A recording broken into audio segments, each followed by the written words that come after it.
Books, banter, and a bit of chaos. Welcome to Unhinged Bookish Thoughts, the podcast with unfiltered opinions, hilarious tangents, and way too many TBR editions. If you've ever sent an unhinged voice memo to your book bestie, you're in the right place. Welcome back to another episode of Unhinged Bookish Thoughts with Liz and Carrie. Here we are. We are back, baby. And today, I don't know what kind of energy this is. We got to sit down and talk with Madeline Taylor, who is the author of Heir of Illusion. Madeline got picked up for traditional publication, and her book will be re-releasing in February. Very excited for Madeline. We were so happy that she came on, and we got to talk with her, learn about her journey. Madeline, thank you so much for coming on. It was a real treat getting to sit down and talk with you about these characters and your journey, publishing. It truly was fun. Madeline was the sweetest human ever. She really is. Enjoy this episode with Madeline Taylor. Madeline Taylor, thank you for coming on to Unhinged Bookish Thoughts. We're so excited to talk about your journey as an author and talk about Heir of Illusion. For anybody listening that might be new to you, could you give us a little bit about yourself? Of course, and thank you for having me. So I am a debut author. My book, Heir of Illusion, comes out February 10th. But it actually, I self-published it in March of last year. We ended up, around June is when we ended up going trad. So that's when everything got started, and now it's being republished. But yeah, it's very exciting. Yeah. It's very exciting. I'm so excited. We buddy read this in this last week. We wanted it fresh on our brains for you to come on. And I pre-ordered the book prior to even reading it because the edges on this is so beautiful. Oh my gosh. Look at that. A copy. It's so I saw pretty. pictures online. I was like, oh, this is pretty. I'm going to go get me a copy. So yes, Yeah. gorgeous. So good. It's a good one. They gave me this. I visited the offices in New York in October, and this was like the first one they had. It was like the prototype, and they let me take it. Oh my You're like, gosh. mine. It's my only one still. So I'm like, this is everything to me. You're protecting it at all costs. Yeah. Very special cargo. If the house burns down, I'm saving that. That's what I was going to say. Like, if the house is burned down, you're like, I've got to get my copy. My laptop, no thank you.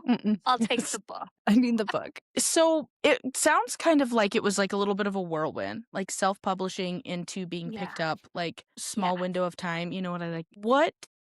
Have you always wanted to be an author, or when you went into this, was this like a hobby, or kind of what was your headspace going into publishing? Yeah, so I actually, I used to do like film industry stuff. I spent my whole life trying to be an actress. I did stage work. I did some like very small little things. But around 2020 during COVID, everything in LA just shut down, and I was like, oh, I don't know what I'm going to do. So I went home, back to my childhood bedroom. I had always written. I'd always written stories. I had just never thought that was, I guess, something I was good enough at to attempt to make a career out of. But this is so stupid. No. Genuinely, this is the dumbest thing I'm ever going to say in my life. No. And I kind of thought I'd take it to the grave. But the truth is that one night during like early days of COVID, it was late. I was watching reruns of that show Castle, and he's an author, Castle. and I was like, Love that show. Love that I show. could do that. Yes. So then, like literally that week, I applied for FAFSA and took out student loans and like enrolled in an English literature program. Love that. You know what? You were inspired. Your entire career was inspired by Castle, and I love that. I love that. I saw him amazing. like, he was talking about like, he's an author. I was like, I could do it. Do it. No, if only we could get like on the job training like he did for his books. Like, how do we get into like a fantasy world and like just kind of shadow? Okay, let's see. What did they do here? And they just like jot down what they're doing. Instead, we have to make it up in our heads. He had it so easy. He really did. It was all handed to him. How much you committed, though. Like, you saw that on Castle, and you said, I'm going to school right now, and we are doing this. Now. I love that. Yeah. I don't know. I'm a very chaotic person. And I just always have this idea that, like, if somebody else did it, there's no reason I could not do it. Yeah. So I ended up graduating this past July. So 2025 was a big year for me. Yeah, like I did a lot in 2025. I'm tired now. You published, you got picked up by Trad. Now you graduated. All like in the same. Are you tired? It was in like a couple month period. Oh, I'm so tired. Have you slept? No, tired. not. I'm like really behind on my deadline right now. That's okay. Book 2 is due last week. Maybe they're getting it Friday of this week. That's they all don't right. know it, but they will be. Surprise! I love to hear that about book 2. Surprise! I'm excited. I'm ready to. Oh my God, I really hope you love it. I am. It's so funny because I told Liz we're gonna be, or Liz, I told her we'd be spoiler free. So I will tell you what, though. We were trying to make theories every step of the way. We were sending voice memos. We were texting. I was at work reading at one point. I got to the end of the book, and everything I thought I knew, I was like, I have no idea. There is so much to uncover. My jaw was on the floor. I was like, what are we going to get into in book 2? So I'm very excited. And I need you to know before like going to, Carrie doesn't make theories when she reads. So if you can get her a book where she's like, where is this going? I think like we're going back and forth on stuff. Like I can usually like try to like pull theories out of her, but I love to like theorize and like figure out where plots are going. Yeah. She's like, no. And I'm like, all right, what do we think's happening here? She's like, you know what? I think I have some theories. And I was like, whoa, I love this when this happens. It's great. And it's the way I was like bringing information to the group chat. I was like, I know this person's it, because sometimes stuff doesn't stick with me quite like it should. I just like vibe the whole time. Yeah. I was trying to figure this one out. I had my detective hat on. It was our own little case of Castle. Just going in there. Yeah. You're like, I'm solving this crime, baby. Yeah. Watch out. Got to the end and I was like, oh no. I was like, I don't know what to do. Well, back to your journey. It sounds like you've always kind of been a fan of like the arts, like being creative, that kind of thing. Yes. So you went to school, you wrote the book. Did you know that like romantasy, fantasy romance, did you know that's where you were going to land? Or did you have like other genres that you wanted to play around with? So like I grew up reading, you know, like The Mortal Instruments, Vampire Academy.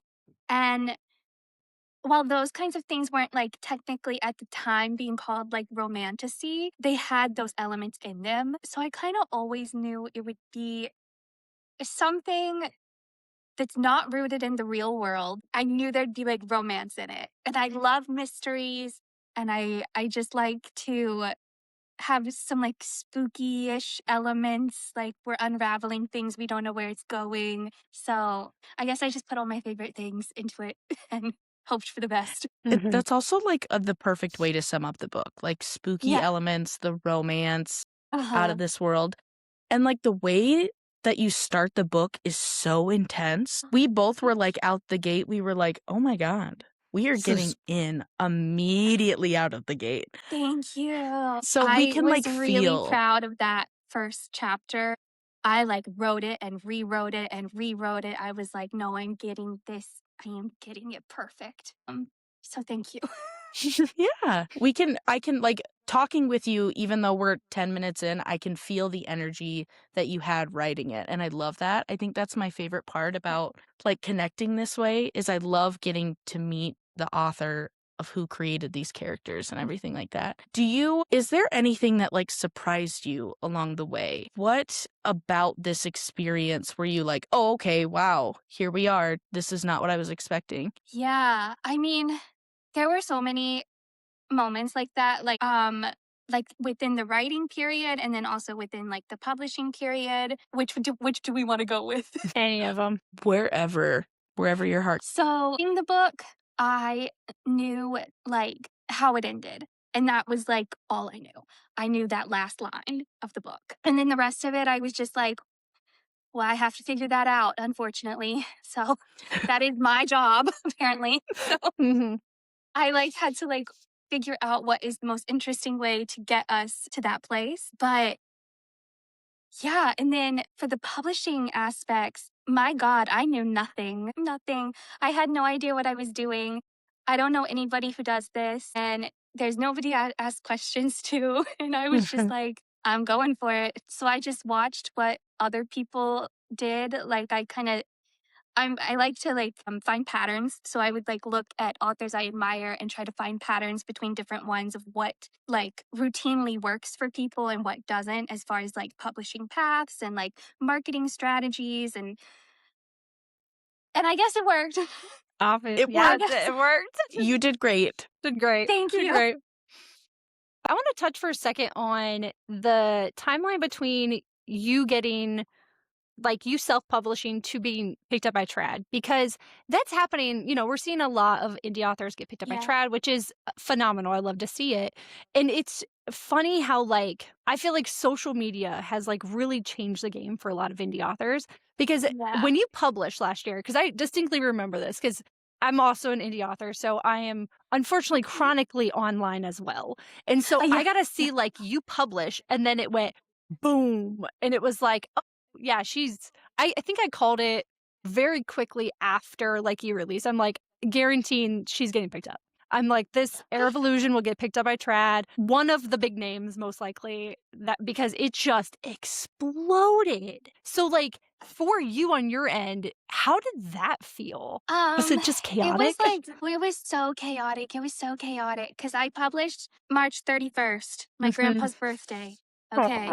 And then by the middle of, well, it was like the beginning of May, my agent had reached out to me. She had emailed me, and I was like, I mean, I guess like she wanted to like have like a meeting on Zoom, and I was like, oh, I guess I could do this. I don't think anything's like gonna come of it, but like, okay. Because I always envisioned like staying indie for a long time, because I knew that there is a capacity for growth when you stay indie, and I just like believed I could do that. And I did not think that traditional publishing was able to give me something that was going to make it worth it to deviate from my little plan. But I ended up signing with her in the middle of May. Then right after I signed with her, the week I signed with her, actually, Becky, my publisher in the UK with Piatkis, she is Rebecca Yarrow's editor. She reached out to me on Instagram, and I like didn't know who she was, and so I was just chatting. And then she's like, "Oh, I have to let you know, actually, I do this, and I like want you to sign with me." You're just like being nice, and she's like, "No." Yeah, she's like, "Actually, I have to let you know." So she like sent me an email, and I like forwarded it to Alyssa, my agent. I was like, I don't know, do you think this is good? It was probably one of those like, is this real kind of moments? Like, I think this is real, but like sometimes you don't know. You think it's a good one? I don't know. Like I had like clicked on her profile, and I had seen like that, like, you know, she was legit. I was like, oh, okay. And then like within a week or so, we had an offer from her. And I remember I had told my sister like that I like didn't think I was gonna go trad. I was like, I don't think I will. And then they made the offer, and it was just like very, I don't know, they put a lot of faith in me. And I remember I was like panicking, and I called my dad, and he was on a walk. And when my dad is on a walk, you can't like stop this man. Literally, I have like, we live in the same neighborhood, so I've like walked past him before, and he won't stop to talk to me. He's just like, I am getting my steps in right now. Leave me alone. In myself. So I call him, and he answers, and I'm like, I need you to stop walking. And he's like, I can't. I got to keep my heart rate up. I have to keep it up. And I'm like, no, I need you to stop. You're like, don't worry, Dad. I have some news for you that will get your heart rate up. Don't worry. Yeah. No, finally, I just told him, and he like was really silent. I was like, are you okay? And then he goes, I think I'm going to have a heart attack. No. Like, Dad, please don't.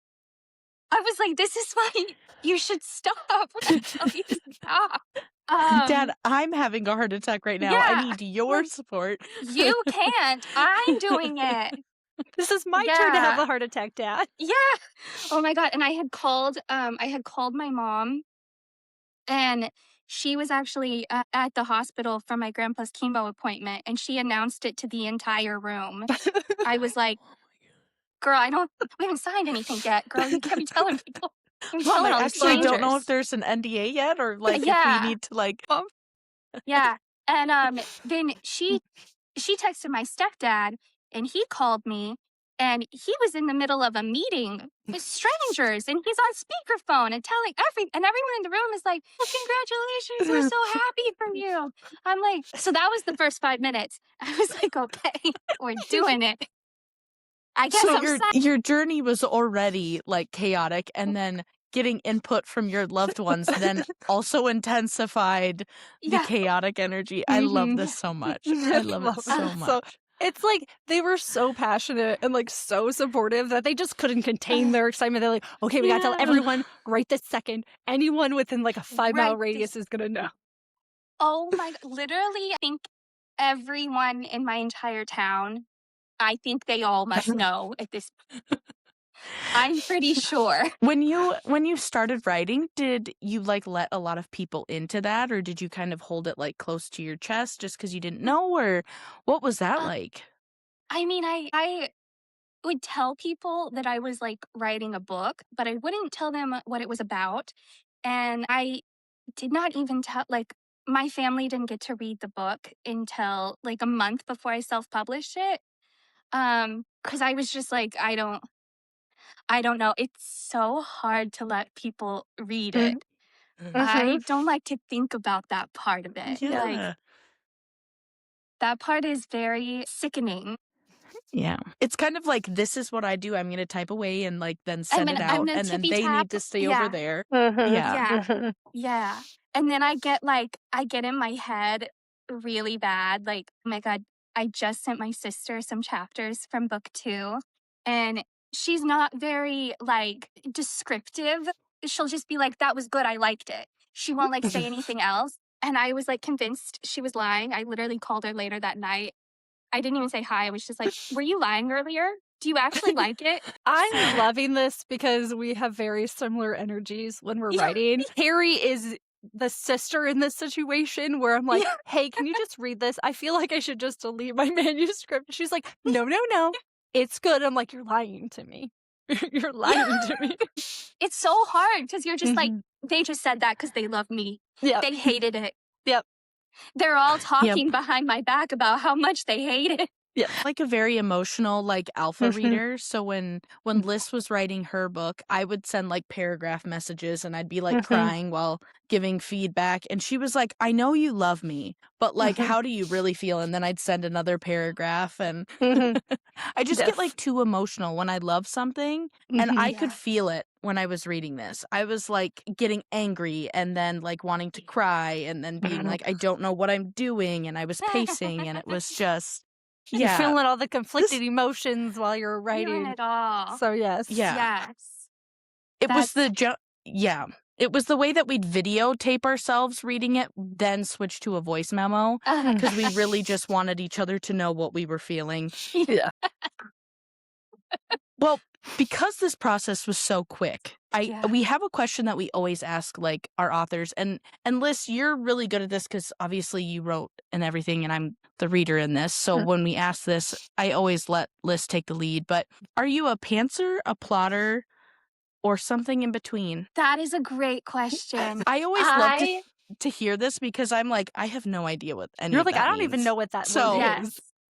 Tell me what you think. Carrie's like, so I say words. I'm a plotter for sure. I have to plot it all. And then I start pantsing. Then I'm just like, what happens, happens. If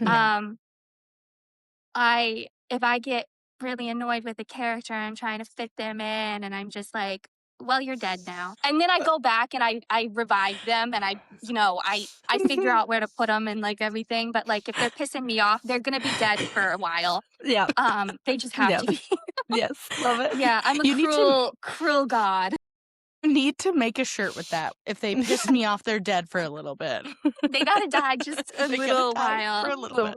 Oh my God. No, I'll literally just go back and kill someone chapter 1 and then like erase their parts. And then a couple weeks later, I'm like, okay, never mind. I'm going to add your parts back in. You're like, never I've calmed mind. down. You were important. I got to write you back in. Darn it. You were part of this plot I had written. You're alive again. Congratulations. Don't piss me off again. So for you, when you're writing, is it like the characters kind of like acting it out and then you just write down, like you give them like a prompt. You're like, okay, this is what you're supposed to be doing. And then you just kind of like write down their like stupid antics. So what I do is I know what the scene is about. So when I, starting it blank page, what I do at first is just very basic like action and then dialogue. But none of that is like, I'm just getting something down. I'm just creating like the bones of what this looks like. And then I have to go in and, add everything. But I mean, a lot of the times it can go off script because I just start liking how something is turning out, something surprising. Honestly, I am way too chaotic to ever like fully stick to what I said I was going to do. What's the fun in Liz, following that the sounds plan? very familiar. Yes. Yeah, that sounds a little familiar from you. Very relatable is what we're saying. It's relatable. Yeah. For book 2, I mean, this isn't a spoiler because I'm not going to say anything really. My editors, my agent, everybody, they got like a synopsis back months ago. And what they're about to get on Friday, the ending, it's not what I said to them. So they're going to be shocked. They're going to be surprised. Love it. Yeah, I'm still doing what I told them I was going to do. I've just moved that to a different spot. And I've added something that they didn't know was going to happen. So it's a surprise. That's exciting for me. That's exciting. I don't even know what's happening, but I'm ready. I'm so excited. And waiting. I'm set. I hope that you love it. I'm in that phase right now, though, where I'm like just too stressed about it to like be rational. So I need like a week off and then I'll look back at it and I'll be more calm. Yeah.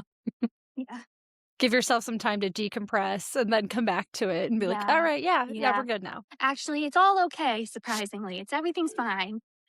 Everything's fine. And you're that like little dog in the fire with the coffee goes, it's fine. Yeah. I'm fine. This is fine. Yeah. I remember the first time I actually read like the full first, like the book, like the first time I read through it top to bottom. And I was like, I think this might be good. I was very surprised. Yes. I was like, it worked out. It did. I like that you had that like full circle moment where you like let it go into the wild and then you got to let it come back to you and kind of like sit with it for a second. Do you have like a favorite trope that you love to write or like lean into the most? Because we kind of have like the enemies to lovers a little bit, that kind of thing. Do you have a favorite from this? I love forced proximity. I'm a big fan, and I love reluctant allies to lovers. I love when like we don't really want to work together. We're kind of on opposite sides, but we now have to team up for a common goal. I love that because I'm like, let's spend all our time together. Love it. Like makes that like slow burn and yearning between the characters so much more intense when they're like fighting the feelings. Yes. I feel like what I told Liz about this one is I kind of loved when the switch hit for Thorn and when I was like, he's down bad. He's down bad. He's down bad. I loved, because we had just this tension-filled time, and you kind of, as the reader, you're like, I want you guys to fall in love and kiss right now, but you're also kind of like, we're not there yet. You better not kiss right now, but also you could. I will be happy either way. You could. Yeah. You could. No, I loved it. But I told Liz, and this is probably weird, but I was like, I love men that yearn and like whimper and will fall to the feet of their women. And I loved how much power Ivy has in this book. And I love how much power Thorne is willing to give to her while also protecting her. Not a spoiler, guys. I'm just like, get out of here. I loved those two. I loved them. I loved them. But I'm so happy you did. no, it's so good. And the character art, I saw, I've been following you for a really, really long time. And so I kind of love getting to see art before I dive into a book. And so when I was like stalking your page and looking through everything, getting to see how beautiful all the character art you have and then getting to read it, I had that art in my brain every step of the way, and it was 10 out of 10. I love art. Anytime Liz is trying to get art commissioned, I'm like, please get it. I'm like, and then send it how to does me. this look? Yes. That's how we get to read most of the books that we do, is like, we'll just send art back and forth to each other. Like, hey, did you see this? Not like necessarily quotes get us, but it's usually like art. And we're just like, okay, yeah. Let's read this. Let's go. Let's read that. Yeah. He's hot. She's hot. Let's go. I have... I don't know if you guys have seen this one, but I do have... This is from my UK edition. I Googled that and I saw it. That was popped up and I was like, and oh, then I'm on going to the have to back, we have order that from the UK. Oh, it's so pretty. Oh my gosh. I'm just like open mouth breathing into the... It's so good. And then we have, you can see a little hint of the tentacle. And water. My little monster. That is... Oh my God, the monster. That's... Well, you know, not to spoil anything, but like it's right here in the book, so I think people might know. But that scene, God, I had rewritten those cave chapters so many times. So many times they were pissing me off. And like, then like, I think it was like 2 weeks before like I was trying to have the book done. I was like, you know what? There's a giant squid. There's a giant squid. You know, everything can be answered with a monster. I'm just saying. There's a, They can everything. There's a monster. They're great. I love them. Like, there we go. I just, you know, sometimes it's what you need. Yeah. As someone who also created monsters in their story because I needed something to like eat people. Because you need something that will eat people. You do. Yeah. I needed things to eat people. And so you create monsters. Yes. And they're great. Yes. And they're some of my favorite things. I love like monsters or like mythical creatures in stories because it's especially when they're like kind of unique to that world like yours were. It's like, I love it because like they're there. They create this like extra like tension, this like deadly element. And I'm just like, yay. Are they going to get eaten? No, that's okay. Are they? Maybe some people are going to get eaten. That's okay. We're good. Some people are going to get eaten for sure. Someone, at least one person will get to be eaten. At least one person gets eaten. And then I get to use these monsters to, you know, make my characters worried about each other. And like now we're having to like fight to keep each other alive. Like, I always, one like scene thing that I'm really inspired by. I love the movie The Princess Bride. Yes. And you know the scene where they're in, I think it's called like the pit of despair or whatever it is, where they go and there's like the giant rats, the rodents of unusual size. Yes. And there's like the fire pits. Yeah. I love that scene. And like when the fire goes and he like just before the fire sparks, he like gently picks her up and places her on a log. Like that just gets me so much. Like, so I like moments like that. I love that. We didn't even call those moments because like it also reminds me of like there was like a big trend like last year or sometime where it was like a compilation of videos of guys like girls leaning over and then like covering the edge of a table or like a counter so they don't hit themselves.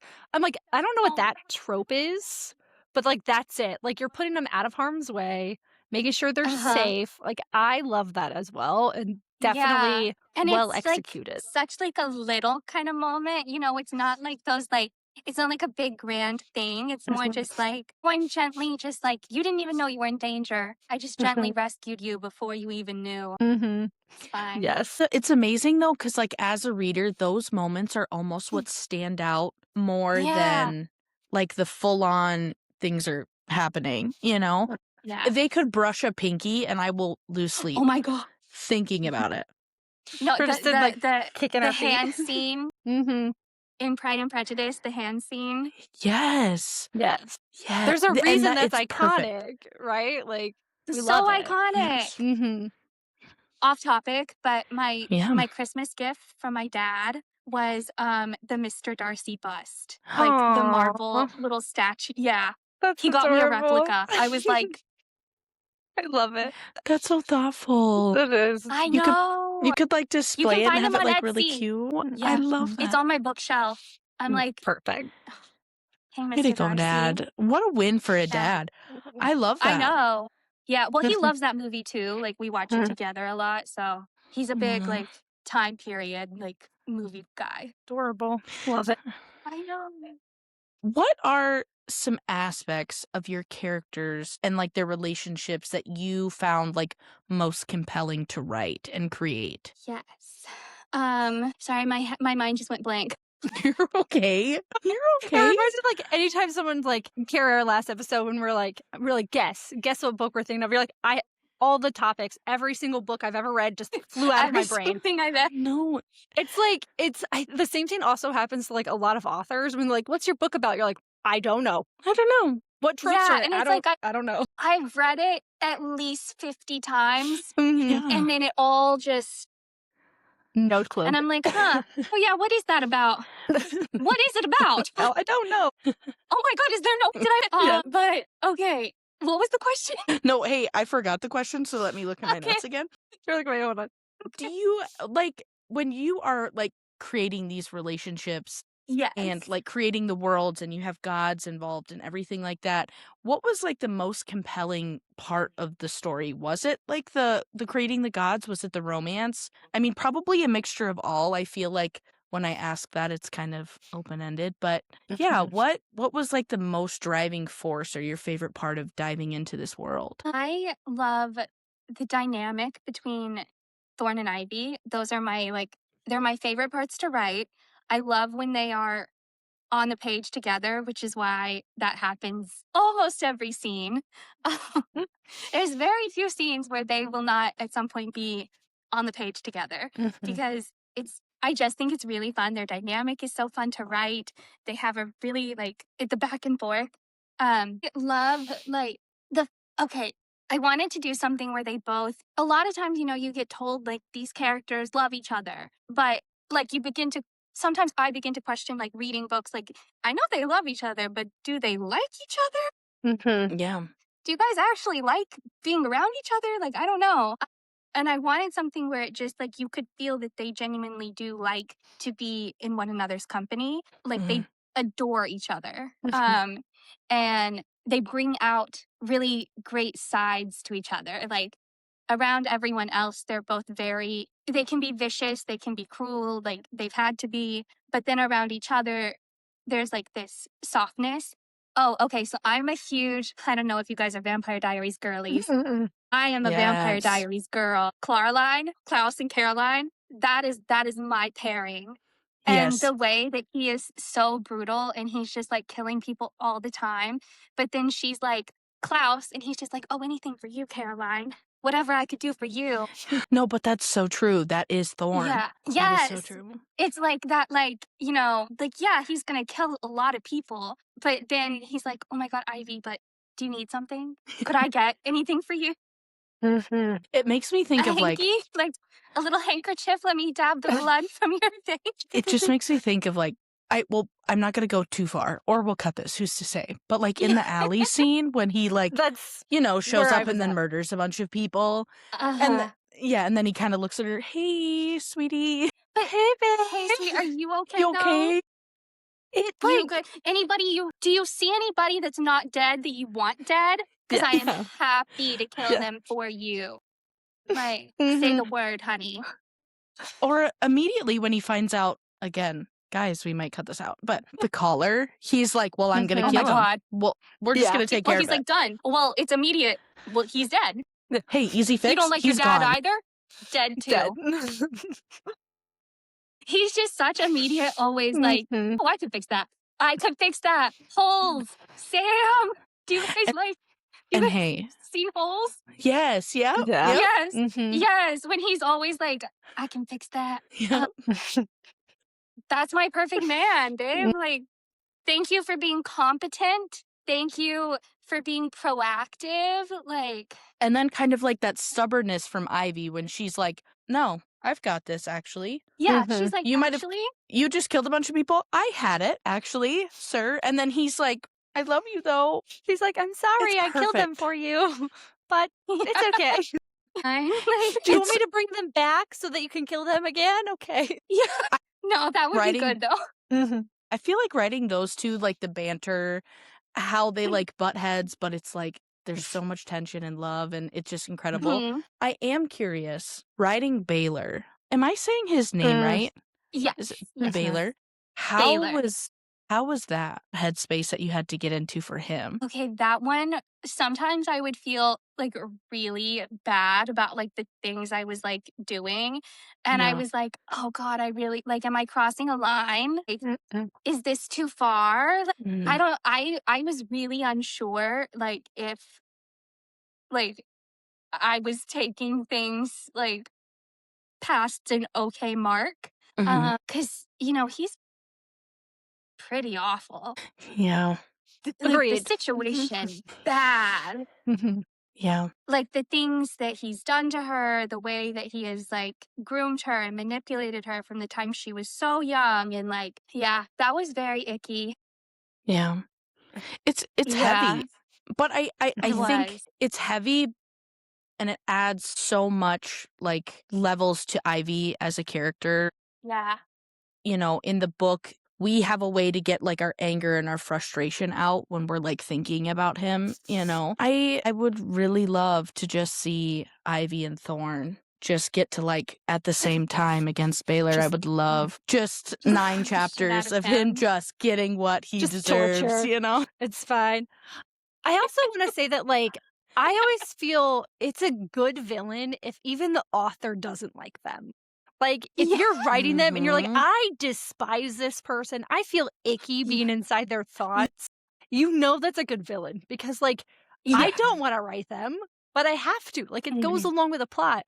And you can always feel that in the story, like, as the main characters are, like, in situations with them, you're like, I know for a fact that the author hated writing.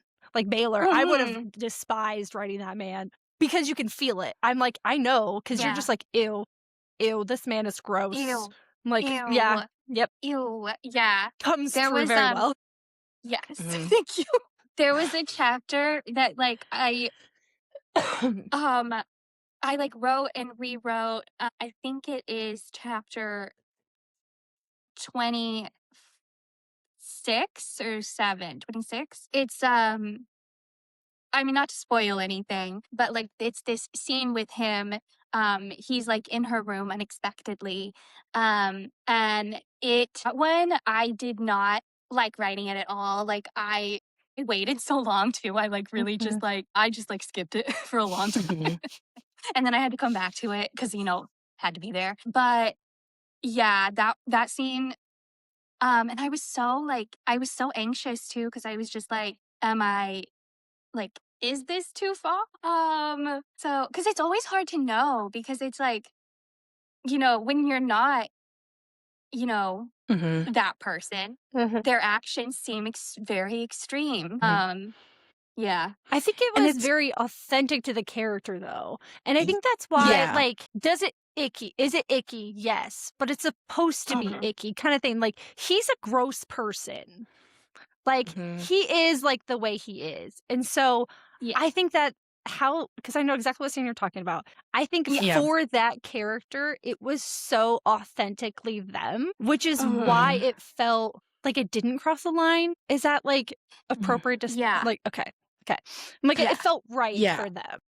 It felt right for like for where. Yeah.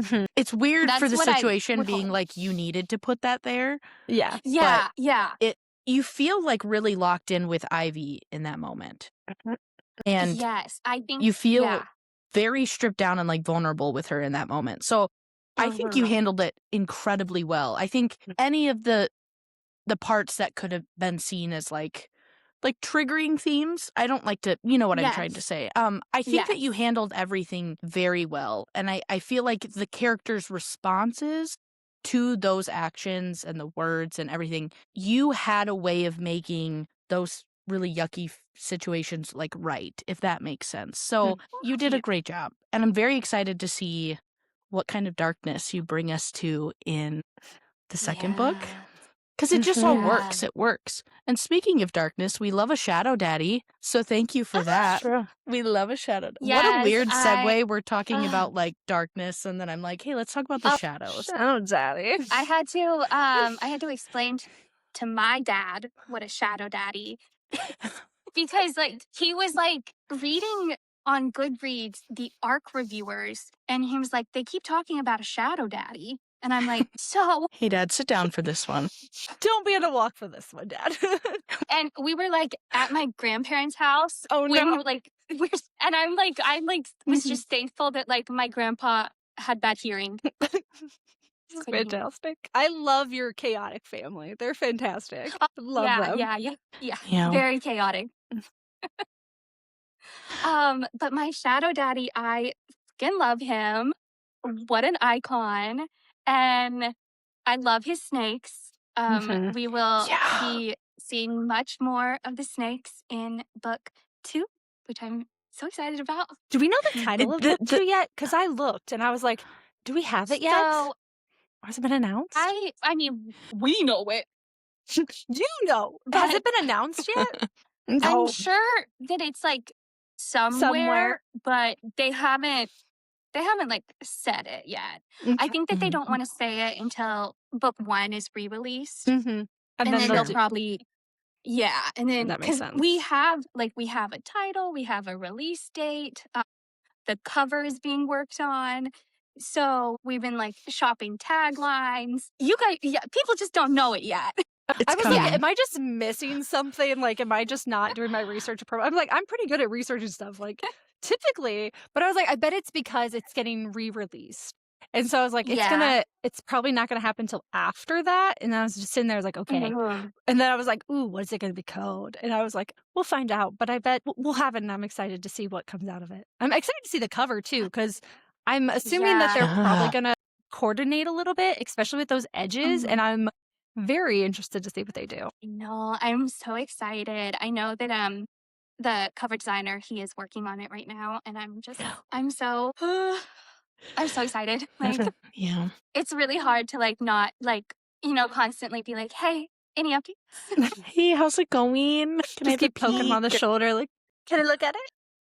I feel like that's such a real moment when you like send it off and then you get the cover of your baby. I bet that's like the here we go again moment, Here we go. I always need like 24 hours to process things though, because I'm always like, I see something and I'm always like, I don't know how to feel. I just have too many emotions, and I'm like, I don't know if I love this or hate this. I don't know. Give me time, give me space. So people don't hear from me for like a couple days, and then I pop in to say, hi, I really love it. Again, relatable. Because if I react too soon, then I guarantee you, like in the middle of the night, I'm going to be like, I feel the opposite now. Like everything is different. I spoke too soon. Wait, so actually I got to go back on that, guys. Yeah. It takes these backsies. So actually, everything I said I love, I hate that. And if I said I hated it, now I feel I love it and I can't live without it. So. Yeah.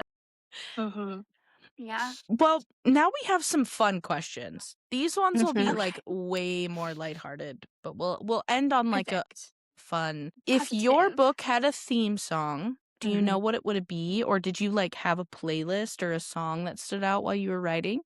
So when I write, I listen to really creepy cello music on YouTube. I know exactly what you're talking about. That's why I started laughing. I know exactly what music you're talking about because I too have used it. Yeah.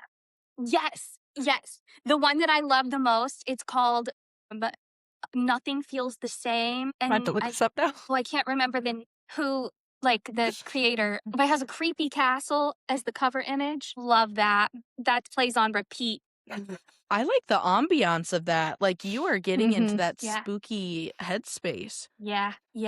Well, because so to preface, I wrote this book from my childhood bedroom, and I did not have a desk, so I had to write it from my bed. Like, this was a DIY project, truly. And like, my mom would come in to be like, "You need anything, sweetie?" And it's just like lights off, creepy castle on the TV, like cello music playing, and I'm like wrapped in a blanket, and like my senile pug is like snoring at the end of the bed, and I'm just like, I'm fine. Yep. So, I always joke, and there's a lot of us like that I've talked to in the indie space, especially like we always talk about how like people think we're like sitting there like laughing or like writing all these scenes like all like ha ha ha ha. No, we look like gremlins. Okay, we're all like tucked in, like probably crying, typing away, crying, making weird faces. Like, I've got a wrist brace on both hands. Like, I have the blanket under my hips so it doesn't get sore. Like, talking to ourselves. I think it was Veronica was one of the other authors we interviewed, and I was talking about, do you ever like go back and forth when you're like doing scenes? And yes, yeah, we're all like we're talking to each other, we're talking to ourselves, just going back and forth. Again, under our blankets. Just like, and I can just picture your mom coming in, like it's like a TV show, like a movie, like, "Hey, sweetheart," and it's like, dun dun dun, like all the lights are flashing. She's like, "Are you good?" And you're like, "Don't talk to me. Don't talk to me, Mom." I love it. I'm fine.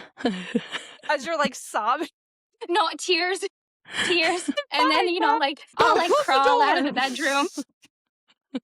I remember at one point she made me come out and like made me sit in the living room for a little while. And like I think she brought me like a plate of like, it was like fried potatoes and green beans. And she was like, "You need to eat this." Like, okay, thanks. You need sustenance, sweetie. And I was like, I have to return. I have a journey ahead of me, Mom and Dad. You don't understand what I'm going through. It's not a phase, Mom and Dad. Came through. Yeah. It's not a phase, Mom. This is who I am. I love that. I'm very lucky though that like my family never like thought what I've done is stupid. I've never gone down traditional paths, and they have always like just been like, well, as long as you have a plan. Like, it didn't matter what the plan was. Just had a plan. I feel like so in my reader space and like on my page, if anybody in my personal life comes near it, I'm like, I'm blocking you. Like, get away. But you have the type of family that I would be like, hey, can you come here and actually help me? Like, I love how supportive they sound. I love it so much. Well, I moved into my own house in October. It's my first home, and I've never lived alone. I've always had roommates before this, and then was living with my family. And my mom, bless her, she came over and cleaned my kitchen last night because I've been doing 16-hour days. I leave myself 8 hours for sleep combined with eating because I have got to get this turned in. So I've just been like work. So she like came over and like cleaned the kitchen and like brought me like groceries. I was like, oh, thank you. Thank you very much. I know. They're very nice to me. They're very good people. Shout out to your parents. I love that. And your support system. Love them. Yeah.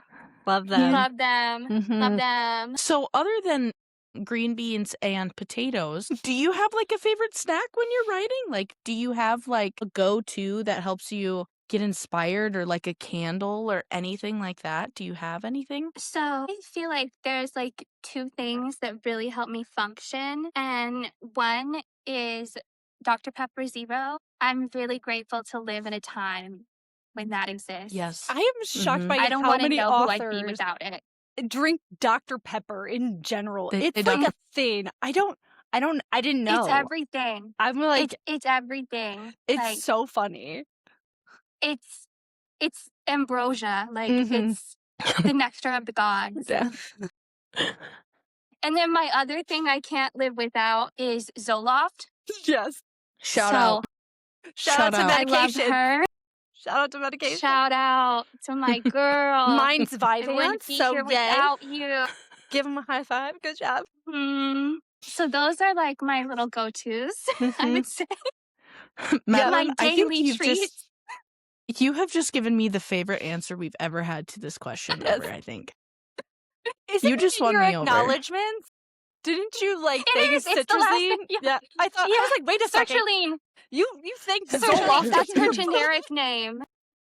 Yes. We have to go generic. We're not made of money. We're not made of money, people. You were an indie author. I don't have insurance. You are not made of money. Okay. In this climate, yep, equate. We've got to do the equate, baby. Great value, let's go. Yeah.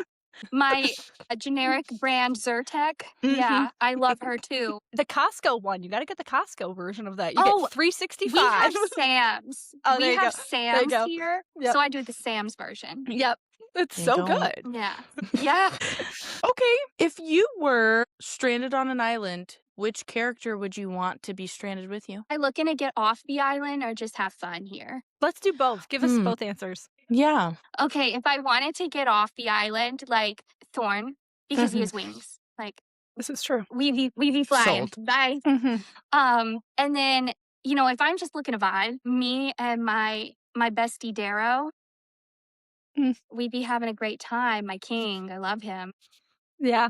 He would be having some kind of progression party there. of Darrow too. Darrow, by the end, I was like, Darrow, man, I see you now. I see what's happening here, Darrow. Like, I don't know about this dude. And then by the end, you're like, okay, all right, man. You know what's funny is anytime we've asked that question, I've never asked it in the sense of how are you getting off? And I love that you were like, are we trying to leave or are we just vibing? Yeah. Like, are we making a new life for ourselves on this island? Or do we have that? Are we hanging out? Yeah. Because with Darrow, I think, you know, we would both just be like, I think this is our home now. Yeah. Just accepting. I know that I don't have it in me to, like, come up with a survival plan. Well, they're like, I'm not going out in that water. Not doing it. Yeah. Let's just live here. First of all, I'm scared of sharks. I'm not doing. Understandable. Understandable. The real question is, why are we near that island? Because I am not going in the ocean. Why were we on the island? And, like, is there a safe place off the island? Like, what happened to the rest? Like, maybe the island is best. I feel like Thorn, even if you're stuck on the island, Thorn is gonna like wait on you hand and foot. Girl, you need a coconut? Let me go grab it quick. You know? Let me. So, yeah, either way. He's like, let me kill a boar. Let me kill a boar and roast it for you. Did you want a mango? It was too hot. No problem. Shall I peel it for you? He's like holding you in the water so you can float. You know, he is. He's bathing you in the water specifically. Like, he boiled the water, got a nice little bath made, everything for you. So, yes. You know, what he would be really good at is that he could, like, if you wanted to take a swim, he could fly above the water to make sure there are no sharks nearby. Like, you just see him nosedive and like punch a shark if he sees one. Yeah. Like a whole falcon, like into the water kind of thing. Just go boom. Honey, he sees like a jellyfish and he just like picks it up and lets it sting him and like anything for you. Everyone, he is the most, like, he's so strong and like sassy and sexy shadow daddy. So if you're listening to this part, I promise you he's a teddy bear, but he is like so strong. He is such an intense shadow daddy, I promise. With the heart of gold. He is. With everybody except for Ivy, he's so like, he's so broody, he's so intense, he's so, I'm gonna kill you right now, like, don't cross me. And then it comes to her and he's just like, my angel, what can I do for you? His like, it's the anime like twinkly eyes. He's like broody, and then like she turns and like, yes. Oh my god, it's Tuxedo Mask from Sailor Moon. Yes. There. Oh my gosh. Well, that's perfect. This is so good. You're giving us the best interview This has been the funnest interview ever. I hope it's good. I keep forgetting that like other people are gonna watch it. Sometimes we're blabbing and then we forget we're even recording, and I'm like, hey, I think I have to get us back on track. No. But Yeah, Never. it's so funny because I'll be like off topic and then I'll like, oh, hey, I gotta get serious, and then the switch up is like really jarring sometimes. But yeah. As the person who edits, yes, it is. yeah, it can be, yeah. And it's so funny because I get so nervous. I was so nervous to get to talk to you. And then we get here and then I cannot shut up. And I have to be like, Carrie, stop. You have to let people talk. But I get scared if I stop talking. I'll just sit here and just be like Yeah. starstruck and like nervous. But I was really nervous too. I was like, before this, I was like, it's okay. You can do it. You can talk to people. This is a safe place. We are totally fine. We can't see. We're awkward. We're good. Everybody, don't worry. Yeah. We're all good. Just some But I will bland, say, awkward girlies. do you have like some things coming up? Do you have some like signings that you want to shout out or anything like that? Yes. The week of, I think it's February 9th through the 14th, I'm going to be all over the country. I'm going to be in New York, Cambridge, Austin, Texas, Little Rock, and then at the end of February, I go to LA for Romantasy Con. That'll be so much fun. It's a busy time for me. And then in March, I won't be leaving my house. Good. Ever. Yeah. Good. Take some time, replenish. The edge of the driveway is like the furthest I'll go. Good for you. Or stalking your dad on his walk. Take that time. Following him around. Yeah. I'll just be like, hey. And he's like, I can't talk to you. Why are you here? Well, I hope that we did somewhat okay on staying on track, and I hope that you had fun. We would absolutely love if when book 2 comes out, we would love to have you back on. Oh my God, I would love to be. Honestly, congratulations. Yes. It has been a whirlwind, it sounds like. I'm so excited for you to get to sleep, but I'm very excited for book 2. Not happening tonight. We're really excited for book 2 and to watch you grow and see these characters in this world grow even more. But yeah, it's been really great having you on tonight, and we can't thank you enough for coming on. Yes, thank you so much. Well, thank you for inviting me. I was really excited to like when Emily told me like you guys wanted me to come on. I was like, oh. Yeah. Yay. No, we love this. We love getting to sit down and have chaotic conversations and try and like, know the person creating the characters and the worlds we love and everything like that. So it's been really great, and we'd love to have you on in the future. And we will be DMing you as book 2 comes out, because I will crash out in your DMs. Just know. I held it in because I knew we'd be face to face soon. Yeah. But book 2, I will slide right in. I promise you. Do it, please. Yeah, but I love to hear like people's unhinged thoughts or theories or whatever. Yeah, well, we'll be buckled up then, because I will, and it'll be a lot. You'll get paragraphs. I'm really known for my paragraphs. You are. I do more memes. I read people's books and then I make memes, and that's like it. Like I love it, especially if like it's like an author friend. I will read their book and then I'll just make memes and just send it to them and be like, you know what? You don't have to look at these if you don't want to, but this is what I'm thinking right now. And I'll just like bless them with like 20 memes because I'm just like, you need these. No, I would love that. I would love that. That would be really making funny. Memes. It's like one of my, I was redoing my content with my PA and I was like, I want to make memes because like I love having memes. And so like, I was just like, this is how you make memes. And so we just sat like for an afternoon and just made a ton of memes about my book. And I'm just like, this makes me happy. I feel like the readers would love that though, because like they would feel like they're in on like a joke. Like, it's like, oh yeah. They're so fun. Maybe for our lead up to posting this episode, we should do like memes. We'll make a little meme reel for you for a lead up to announce that we're having you. Thank you again, Madeline, for coming on and hanging out with us today. This was so much fun. My stomach hurts a little bit from laughing so hard from this episode. Check out her book. It comes out in February again if you didn't get a chance to read it when it was self-published last year. But as always, remember to read what you want and don't be a dick.